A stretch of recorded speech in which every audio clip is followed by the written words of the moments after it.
we've always had checkpoints, Israeli military checkpoints, scattered inside the West Bank. Today we have over 900 checkpoints and earth mounds and gates separating Palestinian communities from other Palestinian communities throughout the West Bank.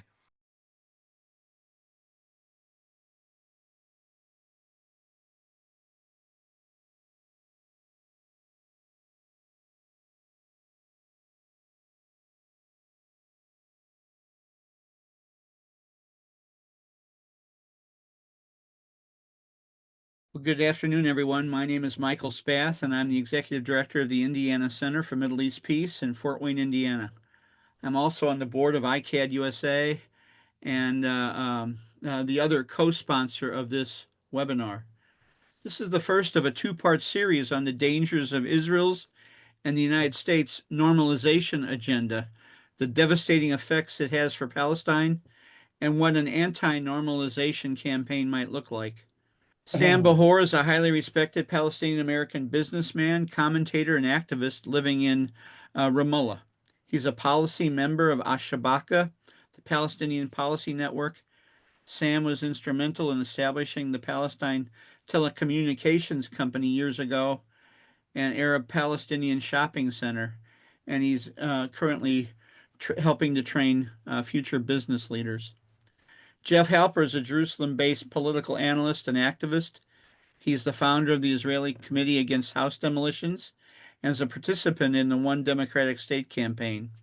Jeff is nominated this year for the Nobel Peace Prize with Hebron-based Palestinian activist Issa Amro. Sam and Jeff, welcome. We'll get to our discussions about normalization in just a minute, but I want to ask you a couple questions just to set the context. We're at day 705 of Israel's genocide of Palestine. Israel just bombed Qatar, attempting to take out two Hamas leaders. But we're at day 705 of genocide, and the world sits silent for the most part, not all, but for the most part. And I'm just letting that sink in. Recently, the so-called Smotrich plan and the Trump plan have made headlines again, not only for Gaza, but for the West Bank. Both are what I call Israel's final solution for Palestine. The Smotrich plan has Israel from the river to the sea, with the exception of a half-dozen ghettos, Bantustans around the major Palestinian population centers, and the Trump plan is similar. It places Gaza under a U.S.-run trusteeship for 10 years, depopulating Gaza of Palestinians, including bribing them to leave, and turning it into a Gaza Riviera and tech manufacturing hub. So I'd like for you both to just comment on the context in which we're going to be discussing normalization and anti-normalization. So Sam, why don't you begin? Sure. Thank you for having us. Great to be with Jeff again. Good friend. Where to start? So much is happening. I would take a 30,000-foot view to set the scene, in that what we are witnessing from October 7th until today is not new for Palestinians. It is an accelerated, a more bolder action that Israel is taking, but has been taking ever since 1948 when it was created. I would claim that the Nakba in 1948, when 3/4 of the Palestinian population in Palestine, in historic Palestine, were removed from what became Israel, was similar to what's happening today, but without social media and without 24/7 news streams. So it wasn't documented maybe like what today is being documented. Today, the weapons are much more dangerous, much more destructive. But again, all the elements of what we're seeing, whether it's bombing cities, that happened in Jordan, it happened in Lebanon, it's been happening in Gaza regularly, whether it's arrests, there's always been around 1,200 to 1,300 Palestinians in Israeli prisons, the majority of them being held without any due process and not being charged. It's called administrative detention. Today, that number is up to around 14,000. So same process, just accelerated.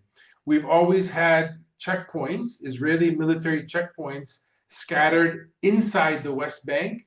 Today we have over 900 checkpoints and earth mounds and gates separating Palestinian communities from other Palestinian communities throughout the West Bank. Not to speak of the checkpoints between here and Israel, which is a different layer. So one last and major thing is the settlement expansion.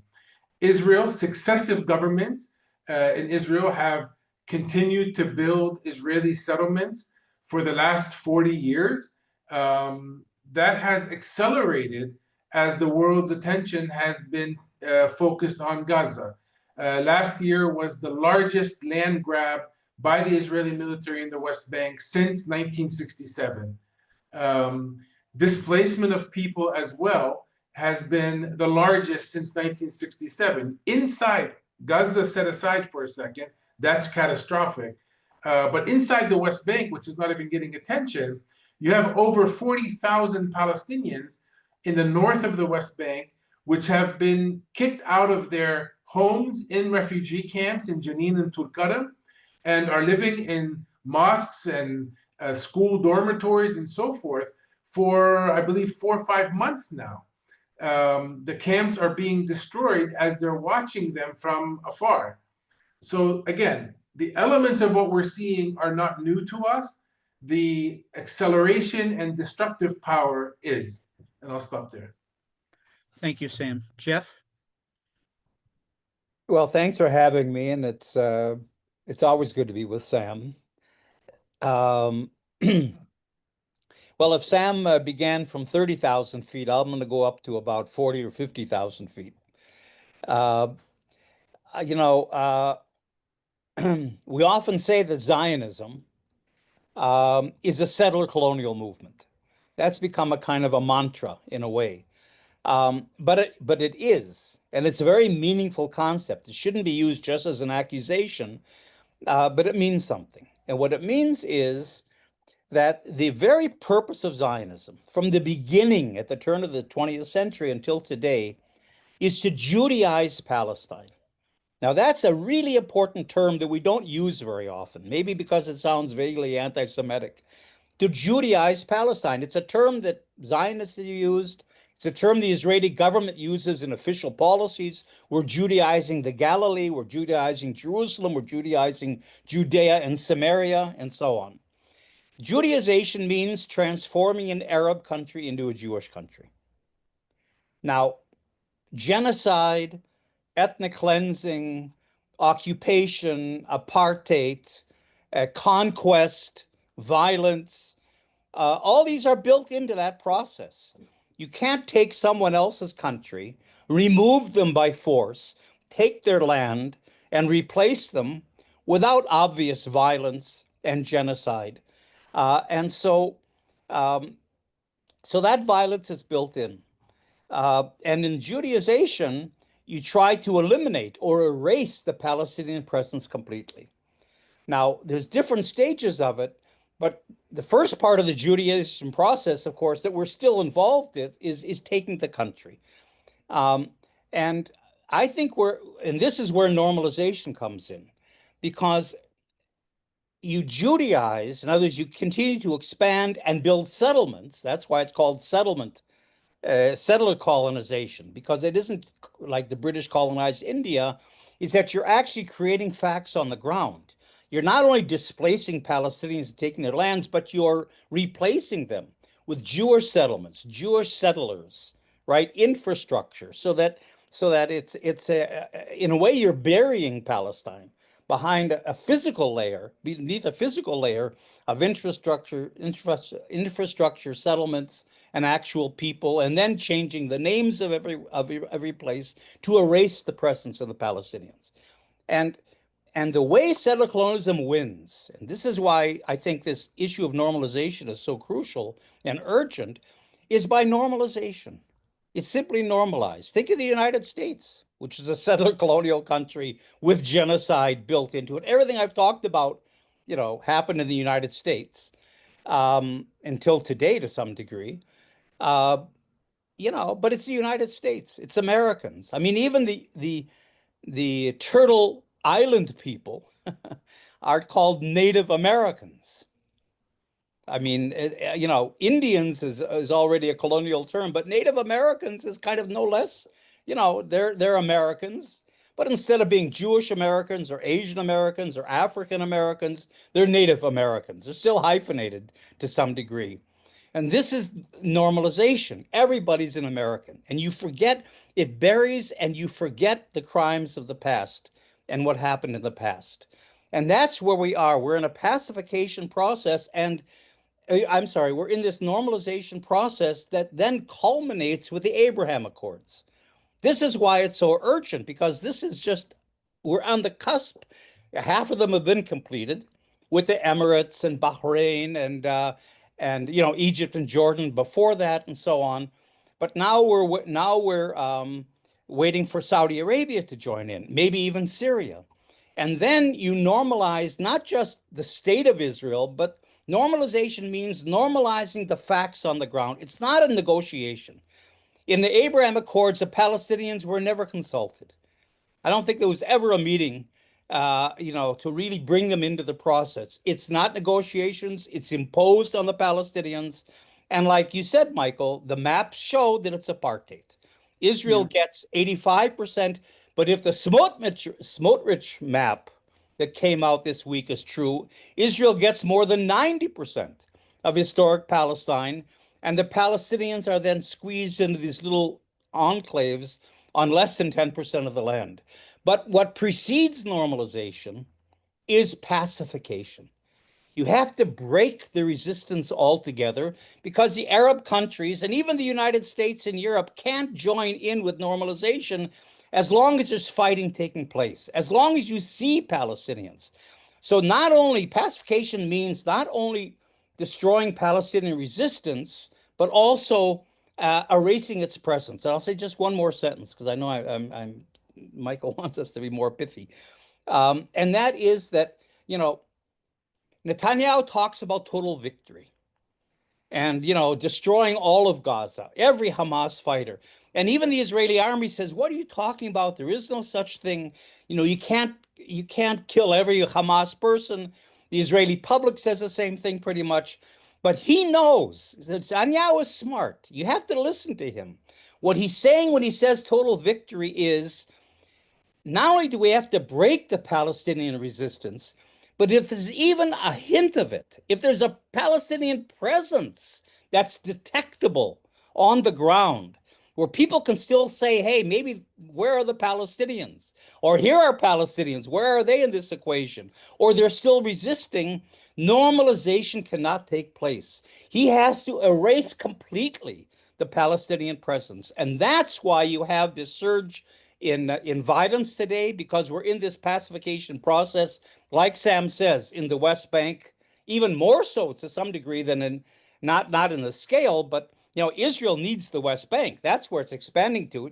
Gaza is marginal, but Gaza is intended to destroy Hamas and the last vestiges of resistance. That's its importance. And then it can become an American Riviera and the Palestinians can go to South Sudan. So that really, the settler colonial framework really explains why the violence now, just before the Abraham Accords, why it seems so extreme, even against the logic of the Israeli army itself, because you have to erase the Palestinians completely, and I think that's really where we are in this bigger process. Thanks, Jeff. Now, you both say, and one more just quick word about the context. You both say we need to change the framework of the conversation. That's what you're getting to, Jeff. You both support human rights efforts, BDS and the like, but you both say it's time to go beyond a human rights approach. You say, let's get political, to a political approach and a political solution.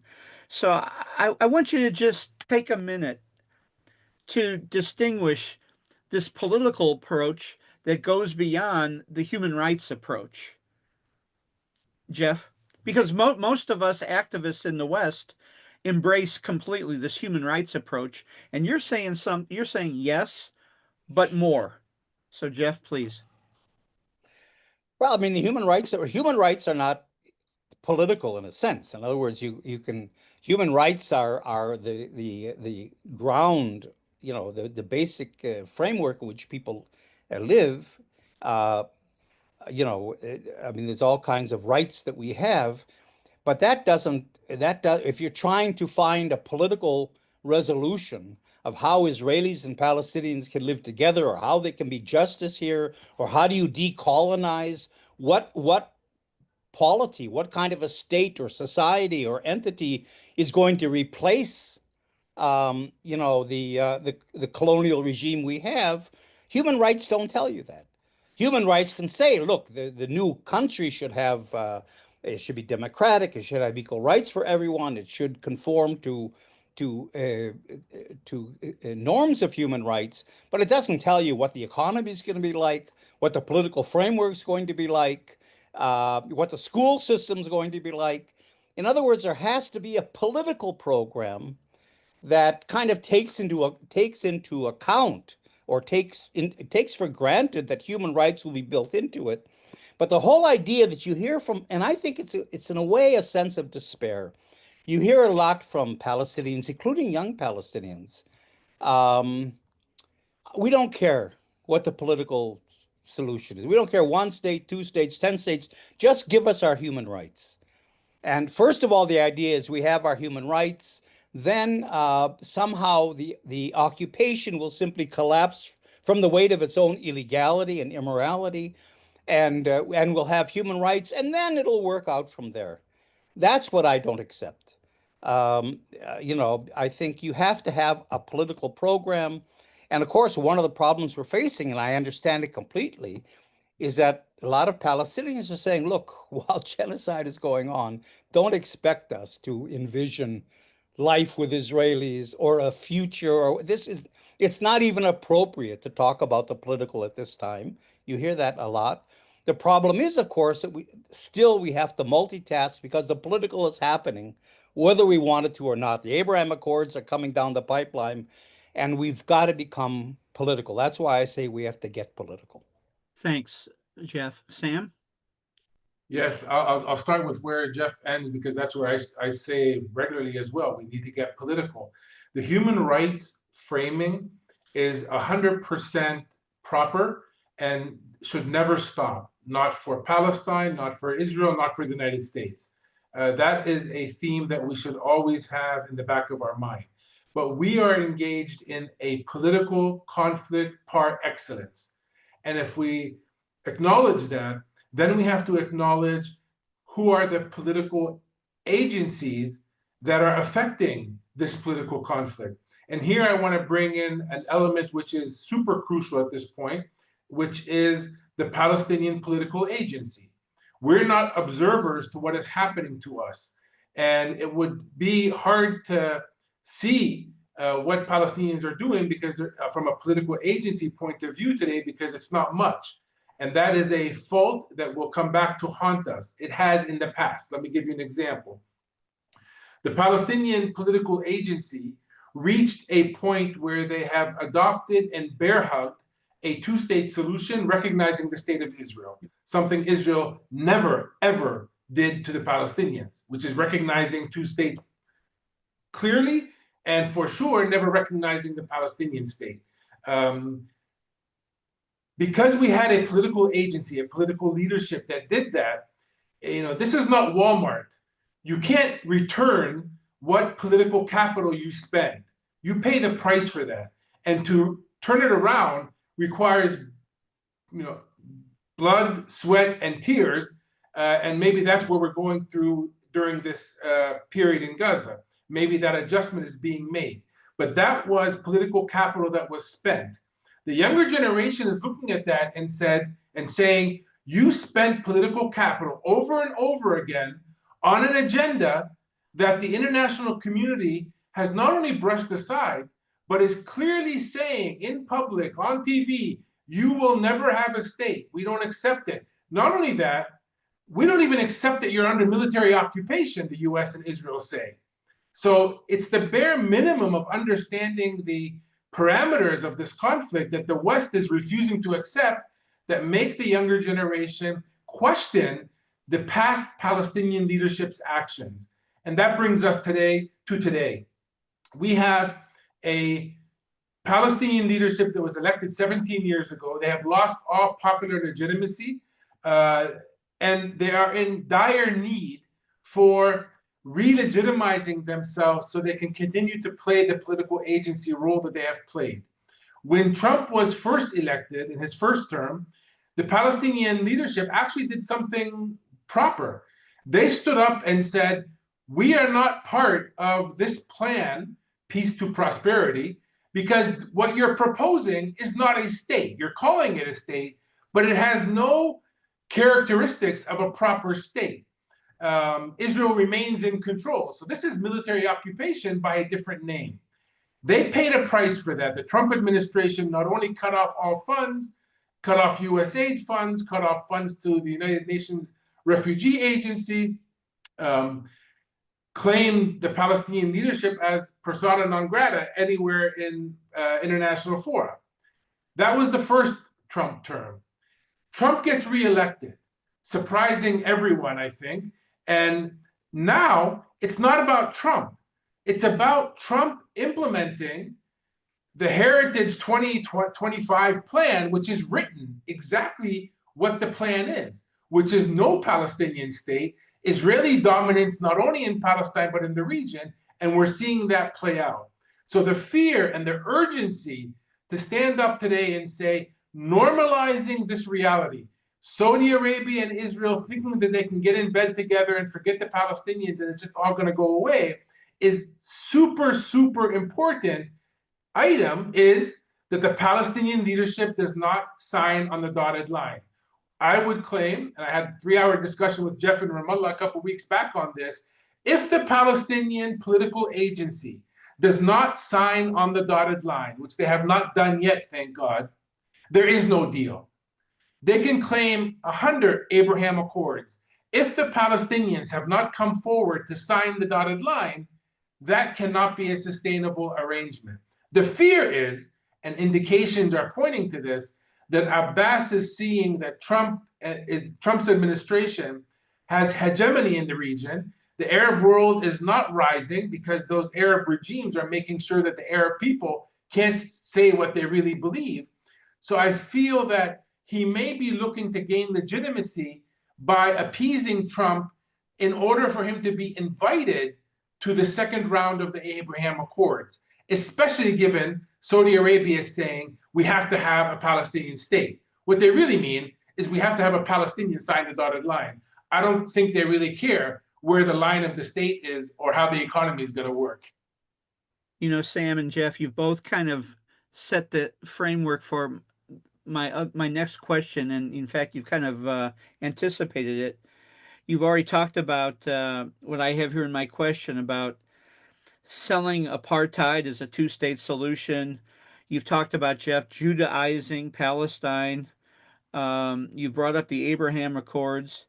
And I do want you to touch on another aspect. You know, most folks who aren't involved in these issues in the West, we read in the news that there's going to be a Palestinian state recognized by France, the UK, Canada, Australia, and others. And for most people, 95 or more percent of people, they say, finally, people are coming around to recognizing a Palestinian state. The two of you, along with our guest next week, Dahlia Ismail, say that that's actually a part of the normalization process, or at least the way they're recognizing Palestine is part of the normalization process. I want you both to just say a word about that particular part of it. Yeah, is this you, Sam, sharing the screen? That's Jeff. That's Jeff. So Jeff, why don't you go ahead, and then Sam, then you jump in. Or okay, yeah, Jeff. Sorry, yeah, Sam, go ahead and talk about these other countries recognizing Palestine. Sure. I think, and this is a long-term position I've had, and I remain committed to it. it is correct and progress to recognize the state of Palestine. How to recognize it? What state are you recognizing? The Palestinians brought to the United Nations a resolution in 2012, which states in writing, I highly encourage people, it's a 4-page document you can read. It is the definition of what I call the new state of Palestine, because the old state of Palestine is from the river to the sea. The political concessions that this leadership has given over the years has brought them to accept a new state of Palestine aligned with international law and what the countries of the world have accepted, which is a state of Palestine in the West Bank, Gaza Strip, and East Jerusalem, with one border that needs to be negotiated with Israel, which is our western border. Note here, footnote, Israel has the same kind of recognition in the world. It's a flawed recognition. It doesn't have its eastern border defined. Yet the entire world, the US 11 minutes after they announced the state of Israel, have recognized the state of Israel. So what we're saying, it's about time, especially for those countries that are claiming that they support a two-state solution, on paper to recognize the Palestinian state, acknowledging that one border that needs to be negotiated. What's being proposed is not that. What's being proposed is, I don't know what you're going to, I mean, a Bantustan might be too of a positive word for it. It is a set of islands disconnected under the full Israeli control, and they want to call that a state. It's kind of like calling the US today a democracy with what's going on, right? You can say that, but reality on the ground is showing something very different. So bottom line is, yes, we would hope that the Western countries join the majority of the world, which have already recognized the state of Palestine long ago, many, many years ago. Over 149 countries recognize that state. The Western countries are now coming around to it, and the fear is that they're coming around to a flawed recognition, mostly not because they're convinced, because they're very late in the game, but to turn attention away from a genocide. They should really recognize the genocide first, and then maybe start their actions with recognizing the state of Palestine, then holding Israel accountable. Instead, the entire conversation is becoming around this month with recognition, and people are not talking about Gaza and the Gaza city, which Israel has entered more than 50% of already. And if the Israeli side feels that people aren't getting the message, they go and bomb Qatar, a US ally where there's a base, the largest base in the Middle East, to really get people's attention off of Gaza. And I think we need to be clear, we never can get our eyes off of Gaza right now. What's being committed is a war crime, a genocide. It's going to come back to haunt the entire world, not just the Israelis. So Jeff, I want you to comment on this, about this kind of false recognition or recognizing something that's less than a full Palestinian state. It doesn't matter, this kind of recognition in name, if these Western countries are still supplying arms to Israel. And as we noticed, there were British drones giving cover to the missile attack in Qatar. So it doesn't matter what the UK says in terms of recognizing a Palestinian state if they're going to still keep supplying arms and providing cover. Jeff, do you want to say a word about that? Well, first of all, a two-state solution is needed cosmetically because, you can't sell even normalization, even an opposed Israeli apartheid kind of a settlement, without giving a sop, at least to the Palestinians. There is that expectation. And there's another thing as well, and that, of course, is Israel can't give citizenship to the 5 million Palestinians of the West Bank and Gaza, and even Jerusalem, where most Palestinians that live in Jerusalem has been annexed to Israel, is the capital of Israel, so-called, don't have Israeli citizenship either. So there's 5 million Palestinians Israel can't give citizenship to, because then it wouldn't be a Jewish state. And therefore, Israel needs a two-state solution in a sense in order to get the Palestinians off our hands. Really what Israel wants, and it says so, is there's a state of Israel, but not a Palestinian state. The Israeli government is firm that there will not be a Palestinian state. There'll be a Palestinian entity that was always defined all the way back to Begin and before as an entity that has autonomy. And Netanyahu put it the best. Netanyahu said, autonomy plus, state minus. Something in there, but all controlled by Israel. So that Israel does not talk about a two-state solution. It's really talking about a state entity solution that I at least call two-state apartheid. I mean, this is apartheid.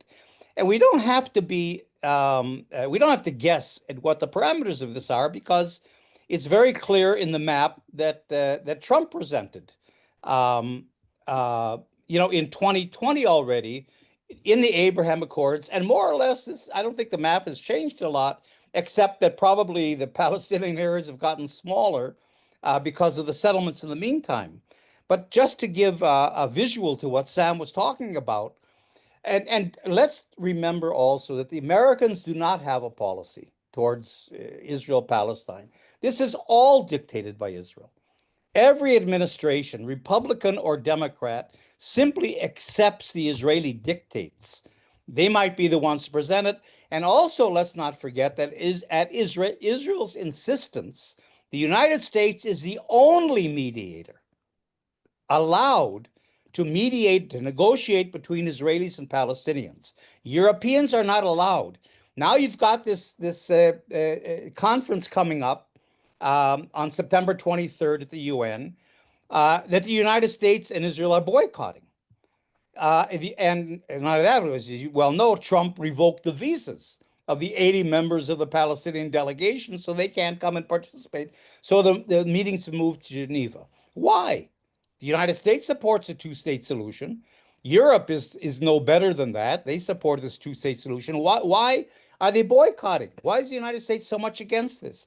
Because they're the only mediator, and they don't want, and Israel doesn't want in particular, to get Europeans involved, because Europeans are marginally more critical, you see? And that's really the basis. I mean, Israel is really concerned that the United States be the only mediator. Israel then dictates to the United States. So this whole process is really an Israeli-driven process of Judaization and colonization and apartheid. So the Trump plan here that's in front of you is really an Israeli plan, at least until then. And that is, like Sam said, really quickly, Israel's in control of the vast majority of the country.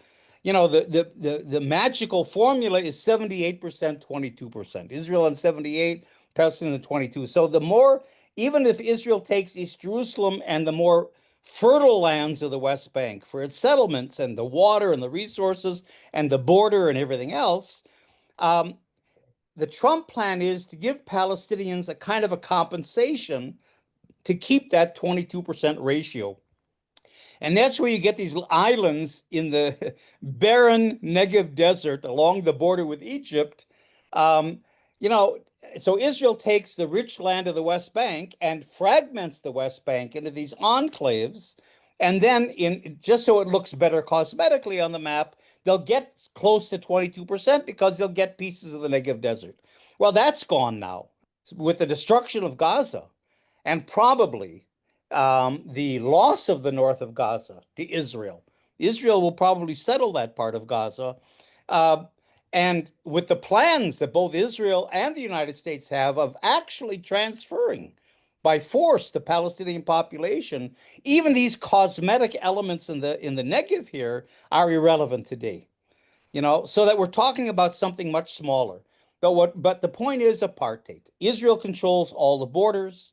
Israel controls the resources. The Palestinians are locked into, 3 enclaves in the West Bank and whatever is left of Gaza, if they're still in Gaza.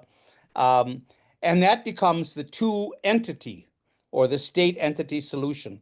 Just one other thing that I just want to show you quickly, and that was the map until last week. Now, Smotrich, Bezalel Smotrich, is the deputy minister of defense and a violent settler, of course, and basically the governor of the West Bank. He runs the civil administration, which is the military government.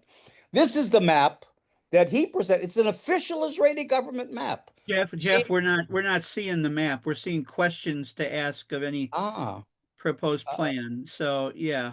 Okay, all right. Well, okay, at any rate, okay, you don't see this map? Now we see the map.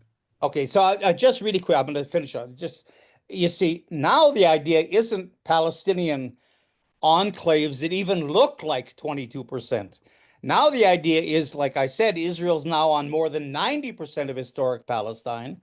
And you see, like Sam was saying before, this is what he was referring to, the little enclaves around the major Palestinian cities. Yeah. That then relieves Israel of the 5 million Palestinians, roughly. And then Israel takes the rest of it. So this is where we're going. It's not a two-state solution. It'll be called a two-state solution, but the Palestinians get a Bantustan, apartheid style, even worse than a Bantustan. And you can see in his map, Gaza is not included. Yeah. Gaza is already in the Smotrich map gone.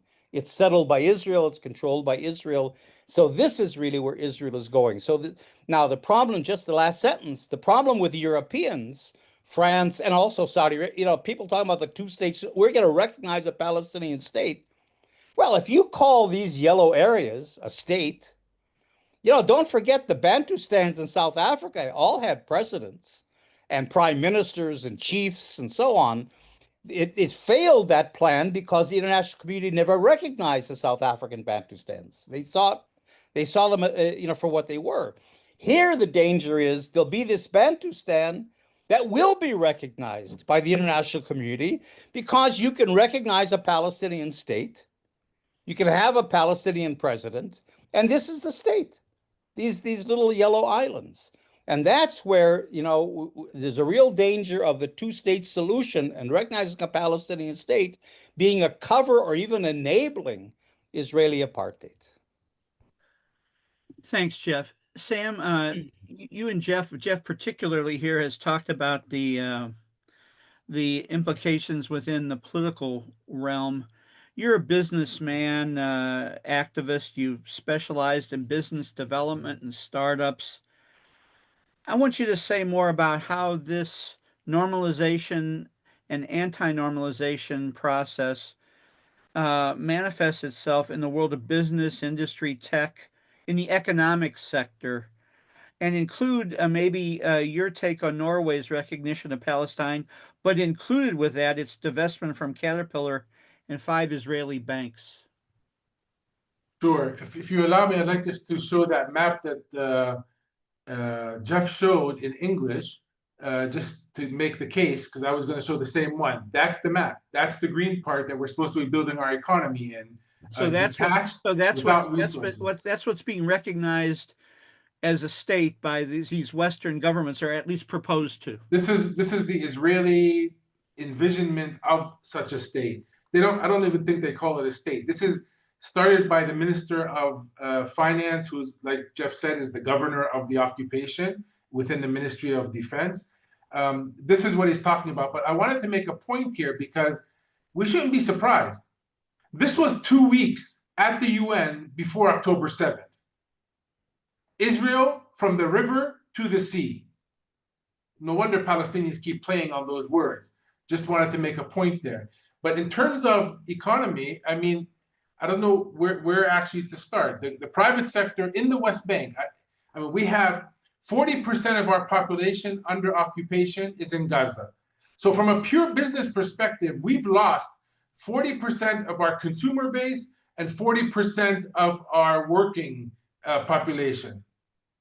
In addition to that, the West Bank, under the extreme restrictions that have been put in place after October 7th, companies are barely surviving, barely. In addition to that, we have, before October 7th, about 200,000 Palestinians who go work in Israel every day. and get paid in Israeli shekels and bring those shekels back into our economy. After October 7th, they stopped allowing Palestinians to get permits to go work in Israel. Now it's back like around to 30,000 because the Israeli economy is addicted to Palestinian labor. So they allow some people to go back. But you have that unemployment now also in the West Bank. In addition to all of that, those shekels, that Israeli currency that those workers were bringing into the West Bank were becoming too much for the Palestinian economy because people don't take loans in shekels. The shekel is too fluctuating of a currency. In a normal situation, when the banks start getting too much of a foreign currency, they call the central bank of the country who owns that currency and ask for them to convert it to dollars, for example. Israel is the only country in the world that refuses to take its own currency, knowing that their shekels are drowning our financial system. And I can say that because I was on a board of a bank and I saw the safes and I see the insurance policies and the risks that go along with having overflowing Israeli currency in your banks. Add to that the checkpoints that I spoke about. You're talking about checkpoints and earth mounds and gates that are separating Palestinians from their schools, Palestinians from their villages, Palestinians from their city centers. And most city centers have about 50 to 100 villages that serve the city, come in and out for healthcare, for groceries, and so forth. All of that has been destroyed. I mean, I'll give you an example. 2 days ago, half the day was spent making sure that we can guarantee people got back home who lived outside of Ramallah because the entire Ramallah area was closed off. So they've already started putting in place the infrastructure of Bantustans, of these cantons. Now, politically, they just want to make them even smaller and less. And when I say that, you have to think as well of resources. We don't have enough water for the people currently in the cities, let alone having an influx of all of the villages being forced to come and live in Ramallah. The settlers, with the IDF protection, are on a rampage. They've been on a rampage long before October 7th.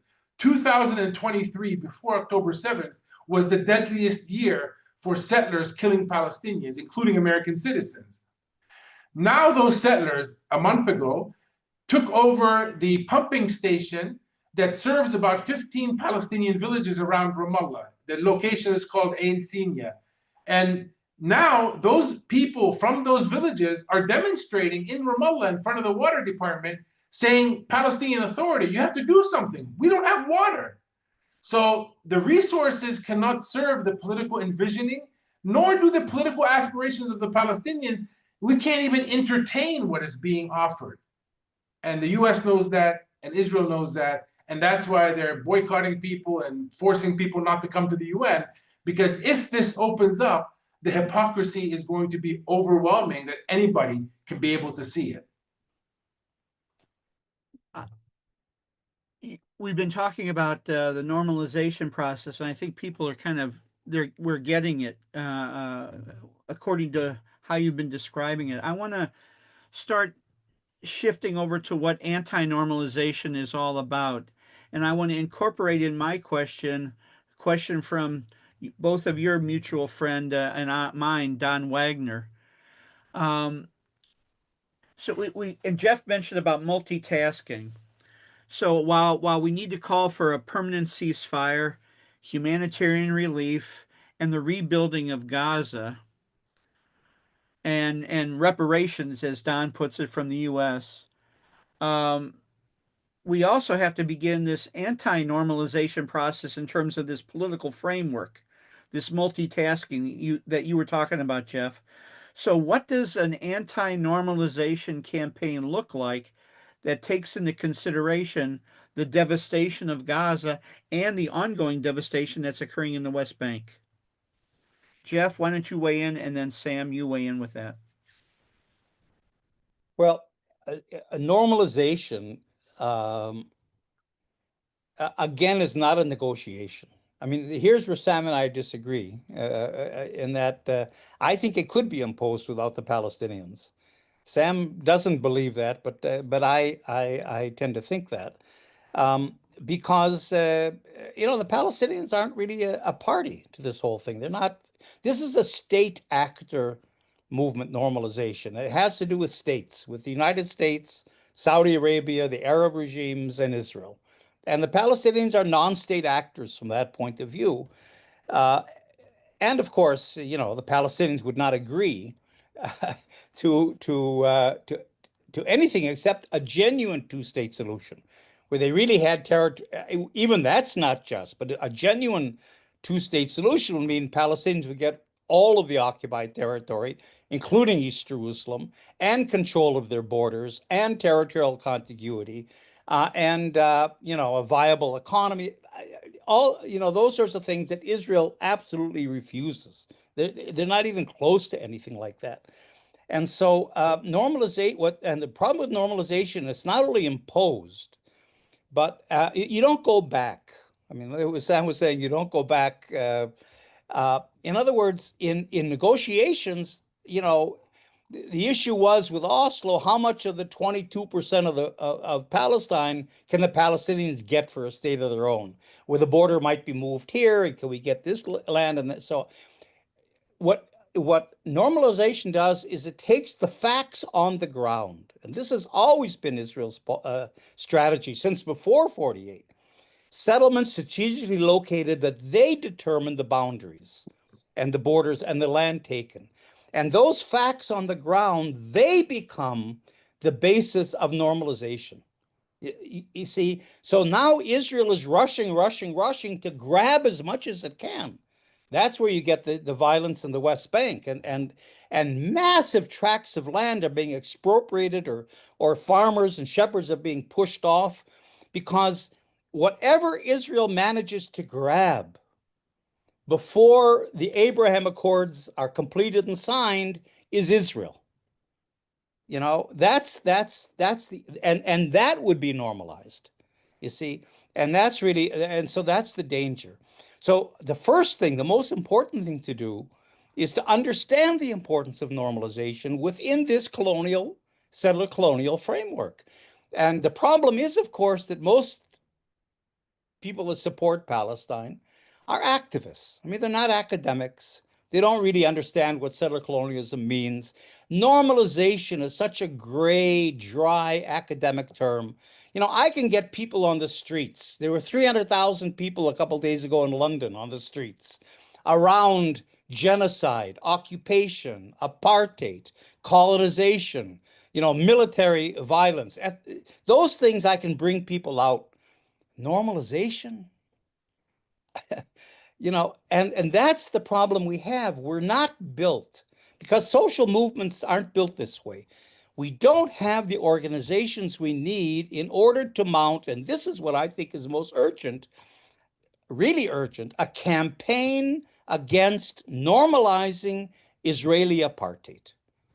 This is what's needed right now, because if we don't stop the normalization process, it doesn't matter if we talk about 2 states or 5 states or 10 states or 1 state. It's over. I'm telling you, normalization, in my view, is closure. There is no political space after normalization. The normalization, Saudi Arabia comes in, Abraham Accords are signed, Israel and its settlements, the map that I showed you with Trump is, if not Smotrich, is normalized in the international community. The Palestinians come back and say, hey, wait a minute, what about us? We're in a Bantustan. You know what the answer is? Sorry, this has been normalized already. You got your stake. It's a done deal. We're moving on. We have problems with Sudan. We have problems with Ukraine, this and that. We're moving on. And the Palestinians really get lost in the shuffle. This is the danger. It's a closure normalization. The problem is, I've developed, for example, with some of my Palestinian colleagues, a proposal for a campaign against normalizing Israeli apartheid. Where would I send it to? There's no address. Jewish Voice of Peace wouldn't take it up. They have their own agenda. U.S. campaign has its own agenda, there is no coordinating committee. There is no, and Sam and I have been in talks with people about this, there's no framework in which, especially people in Palestine, I mean, we're here in Palestine, we're saying this is urgent. And all of you are mobilized and you're out there for Palestine, but there's no way to connect us. There's no way of the Palestinians saying, and even, anti-colonial Israelis like me saying, this is the matter of the day. This is the issue of the day. This is the urgency, and get you guys to join in and really begin to start a mass movement against normalization. There's no way to do that. There's no organizations to turn to. There's no leadership to turn to. The Palestinians have no one to talk to in the US or abroad or whatever. And that's really the problem. So I can tell you right now, and I can send you a detailed proposal of what we have to do, in my view, this campaign against normalizing Israeli apartheid. But I don't think we're built, and that's really an issue we should be discussing as well. Thank you, Jeff. Sam, your take on this Yes. the anti-normalization campaign or process that needs to take place. And Jeff, you're being asked by some folks in the chat if there's a link or something that you could include in the chat room that talks about your campaign against normalizing Israeli apartheid. Go ahead, Sam, please. Couple points. I'd like to start with a banner that I have on all my social media channels from about 10 years ago. And it reads, quote, "The Palestinian people today face problems of formidable proportions." It's an excerpt from a 1976 report. If you've studied Palestinian history, we should not be standing today. We have been at the verge of being eliminated, which is the Zionist strategy from day one, and they failed over and over again. The second point is our catastrophe of displacement in 1948, refugeedom in 1948, may be our safeguard. If they genocide everyone in the occupied territory, empty it from a Palestinian life in Gaza and the West Bank and even East Jerusalem, and even inside Israel, they made a strategic mistake by creating a community of refugees of over 5 million people that will never forget. They have the keys for their homes that may not even exist anymore in Israel. So if anyone thinks that an effort, and I'm fully for the urgency that Jeff is talking about, politically speaking, we need to act. Waiting is not an option. However, acting knowing this is a long arc. If in 1976 we were supposed to disappear and we're still here, I can imagine after this genocide how long it will take to get us back on our feet. So yes, there's an effort of multitasking that's required. We can't do this by ourselves. We can have a whole webinar just about what that multitasking entails, in addition to anti-normalization. International law has been damaged seriously. It's hemorrhaging today. That's a worldwide issue. And after the strike on Qatar yesterday, the ideal time to act to bring international law back into focus is now, right before this UN meeting coming up. The US role, we've been talking about it, Jeff has been talking about it for decades. Now I think during the last 2 years, people are seeing what we've been saying for so long, that the US is not a mediator, they're not an observer, they're an active participant to our colonial settler reality and genocide today. So the US role has to be corrected. There needs to be a change of course. And I think the young people in the Democratic Party, for example, get it. And that's why there's this division between the party leadership and the party base. It's moving in the right direction, but it's moving too slow. And then Israel needs to be held accountable. Finally, someone has to start holding Israel accountable. After a lot of effort for decades, thanks to many efforts of the PLO and the BDS movement and many, many others in the solidarity movement, today we have normalized, to use that word, that we can start talking about applying sanctions, not boycotting, not divesting, but sanctions on the state of Israel, an arms embargo, which Amnesty International called for about 10 years ago on Israel. This is becoming a normalized discussion that hopefully will get traction for states to actually act. And then there's the elephant in the room. The elephant in the room is the one I spoke about a little bit ago, the political agency of the Palestinians. That address that Jeff is looking to send his proposal to has to be a Palestinian address. It has to seriously take that thought process, evaluate it, discuss it, open the discussion amongst the Solidarity Committee to get input, but the decision has to be a Palestinian decision. That process is missing today.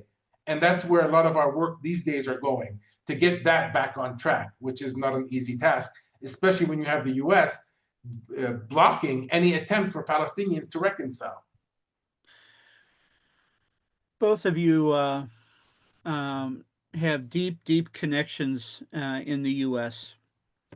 And have spoken here many times, are from here. Talk to us about the political process in the United States, and you've already talked about our complicity, even more than complicit, we're active participants in this genocide. But the various ways we can put pressure on our politicians here and move the political process forward. Things are changing, particularly with the younger Democrats, as you pointed out, Sam. But are there particular organizations that you're both closely connected to, and what have you found to be your efforts with top down and also bottom up pressure in our country? Sam, why don't you start, and then Jeff, you can pick it up from there. Sure. I mean, it requires really a session in its own because it's so important and it's very, very multifaceted. But we see that this dark / dirty money in U.S. politics is causing the U.S. the U.S. lawmakers not to act in U.S. strategic interest. They're acting in the interest of a foreign state called Israel. That has become extremely clear during the last 2 years. And I think it's ticking a lot of Americans off. You know, as Detroit doesn't have clean water, you're having water subsidized for Israeli illegal settlers. There have been some excellent campaigns as well. The Not on Our Dime campaign in New York to hold accountable nonprofits that are taking monies from Americans, not paying taxes on it, and supporting illegal settlers. Or even worse, yesterday I heard a case of an NGO in New York, which is actually sending off-the-shelf weaponry, drones and otherwise, to the Israeli military. And they're bragging about it. And the military people on the ground here, the Israeli soldiers, are holding it up and saying, "Thank you, New York." I mean, those kinds of relationships need to be broken. The Israeli bonds that have become a backdoor for Israeli financing its illegal settlement enterprise and all of the destruction that it's causing needs to be started to held accountable.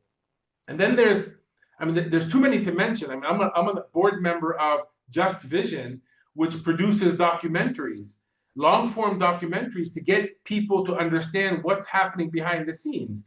Our last one was called Boycott, and it shows how the Israeli lobby and Israel itself from Israel, is actually working at the state level in the US, bypassing regulations to be able to influence legislation at the state level to make it illegal for an American citizen to boycott Israel. I highly encourage anyone who has not seen it, please go to justvision.org. It'll give you a window into how deep the state of Israel is acting at the state level. I can go on and on, but those are 4 buckets that I think we can talk about. Thank you, Sam. Jeff? Well, I agree with Sam on all of that, but I also agree that this needs a much bigger strategic discussion. I mean, we have a very strange situation where you have Palestinians here, and of course, again, anti-colonial Israeli Jews like me. There's a number of us as well. And you have this whole massive mobilization worldwide, including in the United States, and you're all involved with that. That's very important and doing great work. But there's a disconnect.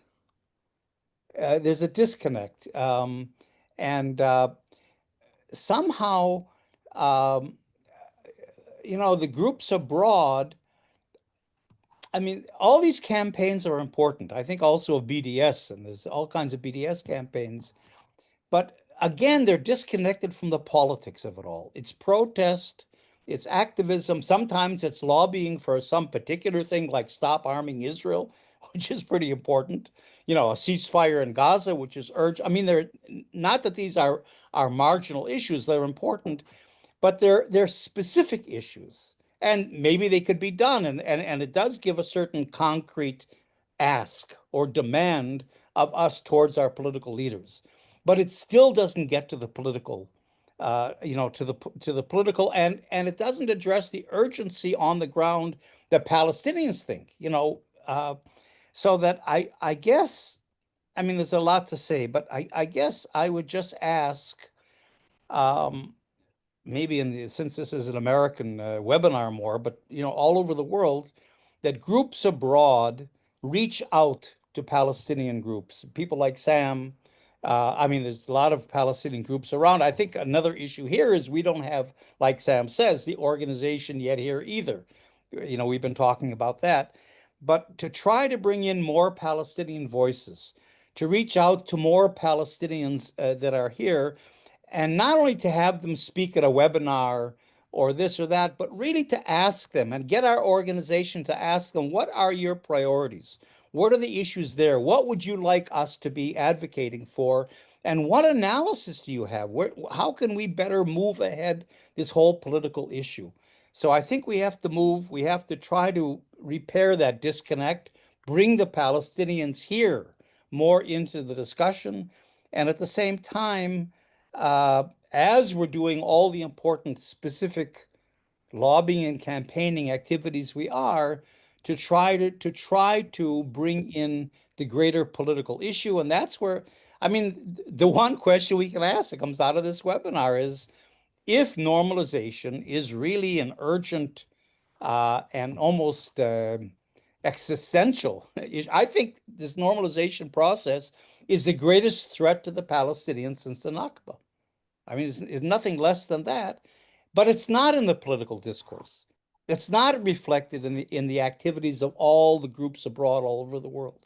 So there's something wrong where the real political agenda here that's so urgent is not being reflected in the work that groups are doing abroad.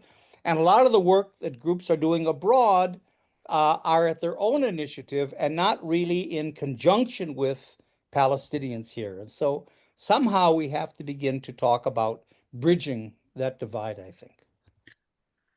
Well, as you and Sam and I talked in our recent number of meetings, Jeff, um, no, well, we've talked about normalizing the language of normalization and anti-normalization. That has to be part of what we do here as activists. Not only talking about BDS or the language of ethnic cleansing and genocide, but also we need to talk about this idea of normalization and what's happening politically. I want to let Sam and Jeff have the last words here, but before I do, I want to just remind you all that a recording of this webinar will be posted on our Indiana Center for Middle East Peace YouTube channel, and also you'll find it at the ICAHD YouTube channel.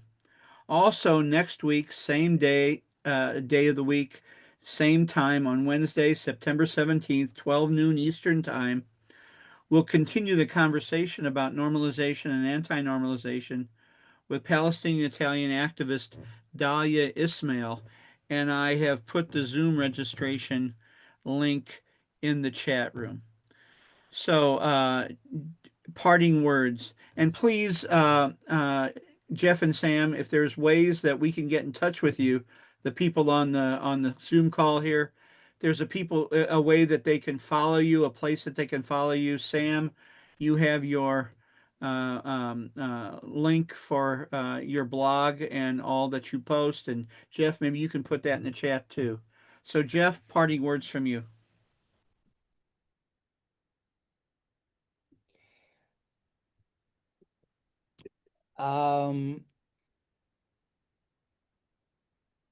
Well, again, as you know, this webinar is trying to focus on, I think politically, the most important thing in front of us is this campaign against normalization. Now, people have asked, I know on the chat line, is it out there? It isn't. I mean, I've written it and I've passed it around to different groups, but it's never really gotten off the ground because there aren't any groups to really run with it.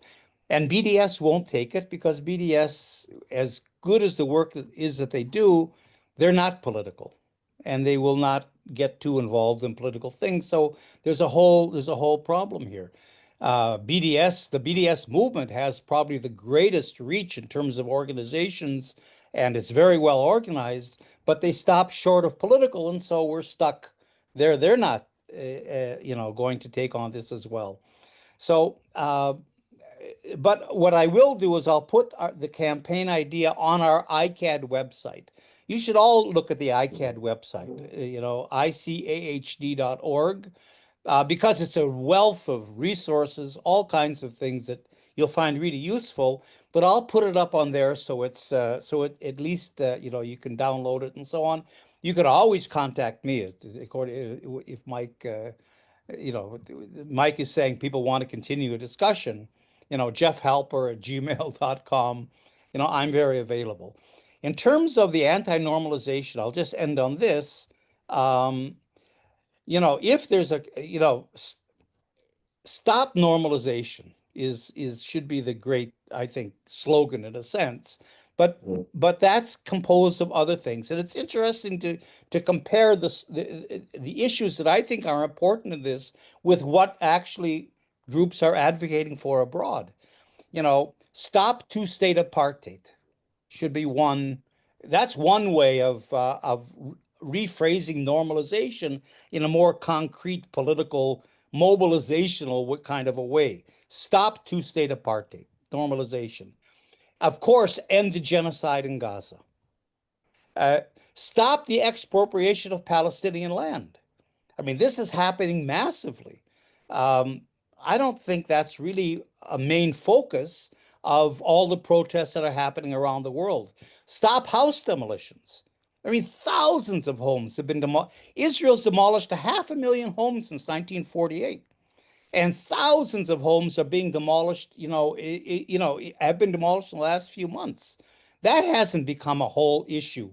Although I'm the head of the Committee Against House Demolitions, that isn't one of the main issues that groups are dealing with abroad. Stop Israel's campaign of ethnic cleansing. That comes in a little bit, but it's not a focus. Stop settler and army attacks on Palestinian communities. Just now, there's beginning to be we've tried to suggest this a long time. There should be a protection force for Palestinians, not only in Gaza, but Gaza is more of a problem from that point of view, but certainly in the West Bank to stop settler and army attacks. So if these are sort of the sub campaigns below a campaign against normalization, it's interesting to see how many of these issues are being advocated for, are being focused on by all of you abroad, and not much. So there's even a difference, a disconnect again, between what I would consider at least, the most urgent issues affecting Palestinians today and what in fact the demonstrations are about that tend to be more slogans, which is, I guess, people are far away from here, but there isn't that communication, I think, between all of us that there should be. So I'll leave it at that. And thanks for having me, Mike, for having us. Good. Thank you, Jeff. I'm just sitting here thinking that, another organization that's really taken off in the last couple of years, and our friend Allison Tanner is really the leader of that, and that is the Apartheid Free Communities campaign. And there's hundreds and hundreds of organizations, churches, community groups, and others who are part of that, and they may be ready to tackle something that's more political. But that's for further conversation. Sam, your parting words for us. I fully agree with Jeff's approach. I would add many more, as he has probably many more to add as well, but those are excellent starting points to get direction. As many of you know, I write frequently about the issue here. I haven't written since October 7th. The last two articles that I wrote were a couple weeks before October 7th. One was about the normalization issue. I addressed it to Saudi Arabia. I put it in the chat. And the other one was about a month before Abbas went to that UN meeting in 2023 where Netanyahu held that map up. And I encourage you to read that because I did a draft speech for him. I wish he would have gave that speech. Maybe October 7th wouldn't have happened. I would say that same speech needs to be given today. A very clear message to the international community that we're no longer playing the game of talking about two states as you eat away two states and call it a state. That requires protection. It requires revoking our recognition of the state of Israel until Israel is ready to recognize Palestine, and we do it together. It requires leadership that is representative on the Palestinian side. You can read it for yourself. The declaration, I called it a declaration, kind of like the Balfour Declaration. Abbas can have an Abbas declaration and leave his legacy that he changed the game because the game was rigged. I'm not holding my breath for him to do that, but I am holding my breath for a younger generation of Palestinians to take the reins of Palestinian leadership. They will do it in a blink. So we're here. We're not going anywhere. And as I said before, if they wipe us all out, they have to deal with 5 million refugees abroad. So the Palestinian people will not disappear. The rest will be history, but we can't do it by ourselves. We have to do it in sync with the solidarity movement, but that solidarity movement needs a Palestinian leadership for direction. That will be forthcoming, I assume. And Sam, thank you. And I'm assuming that we can find both of those articles that you mentioned at epalestine.ps. Yes, under Sam's writings. Yeah, okay.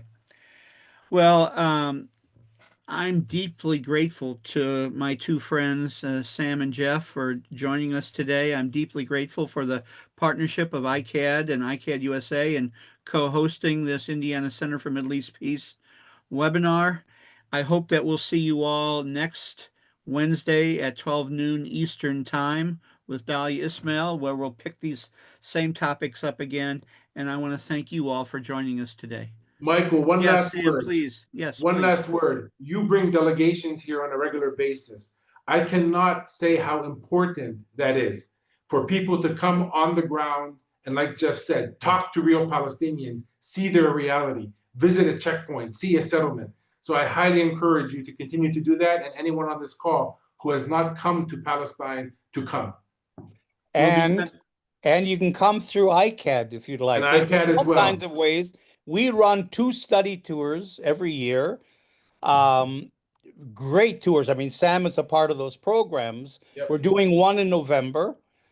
We do it every 6 months, 11-day program where really you get into deep into Palestinian society, not only in the occupied territory, but inside 48, inside Israel as well. So look at our website, our study tours, and Sam is right. Palestinians are saying we need not only solidarity, but we need you here. We're feeling isolated, we're feeling threatened, and having you here is really important. So ICAHD study tours are certainly an option. And of course, I'll be bringing a group next June. So thanks, I Jeff. speak to both of your groups. So yeah, there's plenty of these kind of groups, but thank you for bringing it up, Sam and Jeff. That's important. Sam, thank you. Jeff, thank you, and thank you all for attending today. Thank you all. See you next Wednesday.